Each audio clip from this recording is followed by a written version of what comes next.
બિસ્મિલ્લાહિર્રહમાનિર્રહીમ. કેમ છો સગલા? આજે આપણે ક્લોથનું પાઉચ રેડી કરીશું. કપડાનું પાઉચ રેડી કરીએ છીએ. એના માટે કપડું લીધું છે 1/2 મીટર, સાથે સ્પંચ છે. સ્પંચ ના હોય તો આપણે કપડાનું બકરમ આવે છે જે અવેલેબલ હોય છે માર્કેટમાં, એ બી આપણે યુઝ કરી શકીએ છીએ. ને વેલ્ક્રો છે. આપનો કપડાની લંબાઈ છે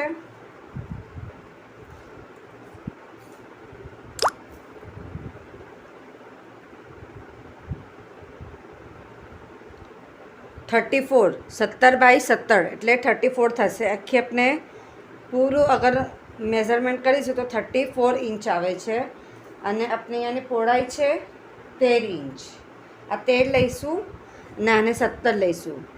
ફોલ્ડ કર્યું છે, હાફ ફોલ્ડ છે એટલે 17 ને આખું લંબુ આપણે મેઝરમેન્ટ જોઈશું તો 34 ઇંચ થશે. આપને મેઝરમેન્ટ લેવાનું છે કપડાનું. સ્પંચ છે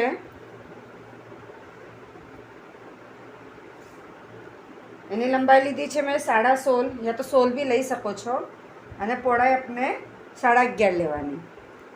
આનાથી હાફ ઇંચ આપણે કમ લઈએ તો બી ચાલે. સિલાઈ કરવાની છે તો સૌથી પહેલાં આપણે કપડું જે છે એ પાછળની સાઈડ પર આમ ફોલ્ડ કરી, હવે આ મારું કપડું આપ જોઈ શકો છો આખું લોંગ છે, પૂરું લોંગ છે.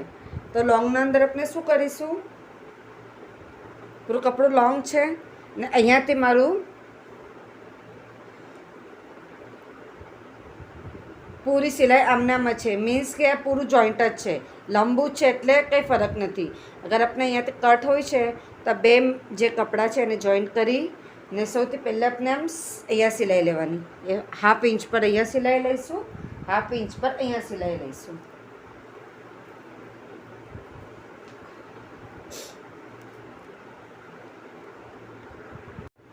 ત્યાં સિલાઈ થઈ ગઈ.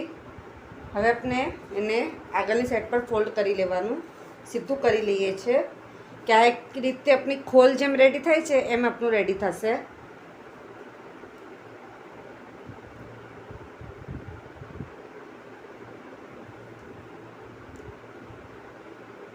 એકદમ ઇઝી છે અને ઘણી ફાઇન પાઉચ રેડી થાય છે.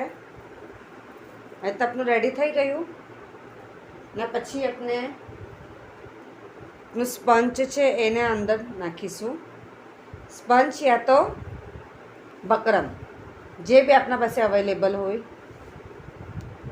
તે આપણે યુઝ કરવાનું છે. એ બરાબર આપણે અહીંયા નાખી દઈએ છીએ.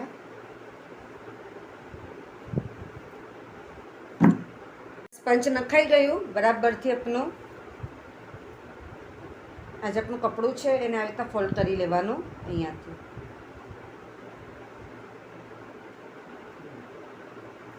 અહીંયા આપણે આના ઉપર એક સિલાઈ મારીશું ને એક સિલાઈ આપણી અહીંયા ઉપર થશે. એવી રીતે આપણે બે સિલાઈ કરી લઈએ છીએ.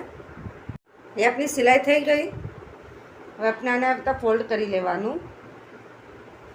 ફોલ્ડ કરી બેક સાઈડ પર આપણે એને ફોલ્ડ કરવાનું. ફોલ્ડ કરી ને પછી હાફ ઇંચ પર આપણે અહીંયા પાછી સિલાઈ લઈ લઈએ છીએ. ધ્યાન રાખજો કે આપણું સ્પંચ અને કપડું 1 2 3 ત્રણ વસ્તુ આપણું બરાબર અટેચ થવું જોઈએ. બરાબર હાફ ઇંચ પર આપણે ડબલ સિલાઈ લઈ લઈએ છીએ અહીંયા પાઉચના એના અંદર. આટલું કમ્પ્લીટ થઈ ગયું આપણું. હવે આપણે એને સ્ટ્રેટ કરી લેવાનું.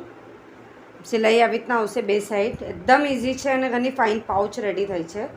આપણે પાઉચમાં 2 in 1 બતાવીશ. એક પાઉચ આપણે રેડી કરીએ છીએ, પછી સેમ આપણે સેકન્ડ પાઉચ કેવી રીતના આના જ અંદર રેડી કરીશું.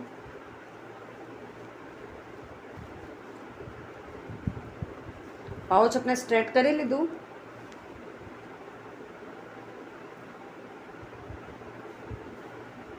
અહીંયા આપણે વેલ્ક્રો લગાવવાનું.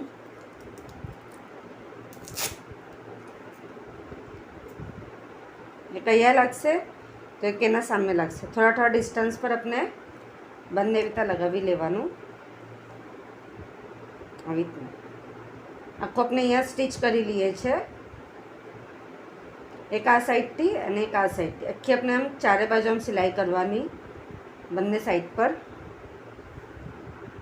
આ પાઉચ રેડી થઈ જાય છે.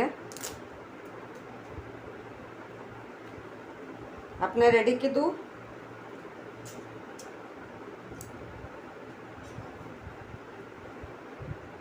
એકદમ બ્યુટીફુલ છે ને ઘણું જ ફાઇન લાગે છે પાઉચ. અંદર આપણે હપ્તી છે, પછી સિપારી, હપ્તી, તસ્બી, મસાલા, કુરાન મજીદ સગું આપણે મૂકી શકીએ છીએ. આ પાઉચને આપણે હજી ફેન્સી બનાવવાનું હોય તો આપણે અહીંયા લેસિંગ કરી શકીએ છીએ, યા તો આપણે ક્રોશિયાના ફ્લાવર્સ યા તો કંઈ બી બંચ આવે છે એવી રીતના આપણે સેટ કરીએ તો હજી ફાઇન લાગે. હવે આ પાર્ટ આપણું 1 થયું, પાઉચનું 1 ન થયું. હવે સેકન્ડ મેં બતાવું છું. જેમ આપણે સ્ટિચ કરે છે એમ આ પૂરું સીવી લેવાનું. એના પછી આપણે પાછું બેક સાઈડ લઈ લેવાનું. આખું આપણે પાછળની સાઈડ આપણે કરી લઈએ છીએ. ઊંધી સાઈડ આપણી થઈ ગઈ. અહીંયા આપણે માર્કિંગ કરી લેવાનું 1 ઇંચ. આ 1 ઇંચ છે આપણું આ બાજુ ને 1 ઇંચ અહીંયા સેમ.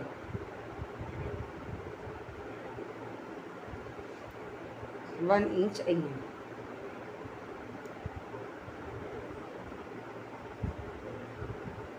ને સેમ આ સાઈડ બી 1 ઇંચ, 1 ઇંચ ના અને મેચ.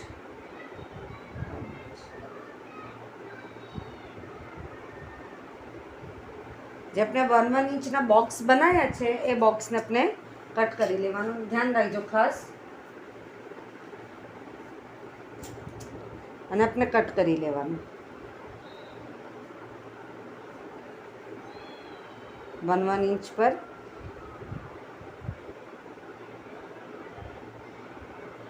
તો સેમ આપની બેગ બોક્સ પેટર્ન કહેવાય છે એના અંદર બી રેડી થઈ જશે. ને ધ્યાનથી કટિંગ કરજો.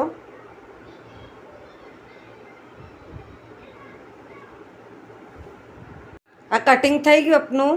એના પછી આ જે આપણું મિડલનો પાર્ટ છે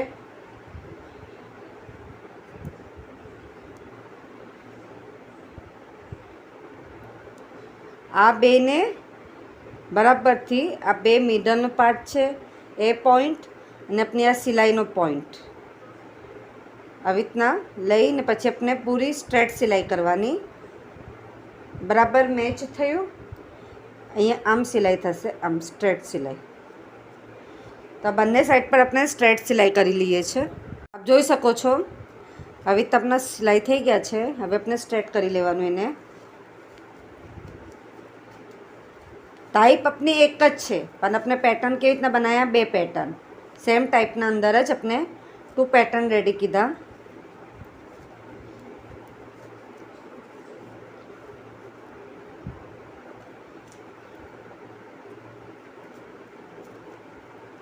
આપનું બેગ આવી રીતના રેડી થશે.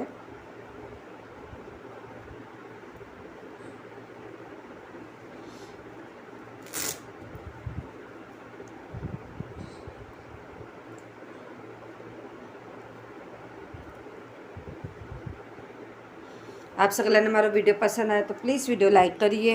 કંઈ ના સમજ પડે તો કમેન્ટ્સમાં જરૂર પૂછીએ.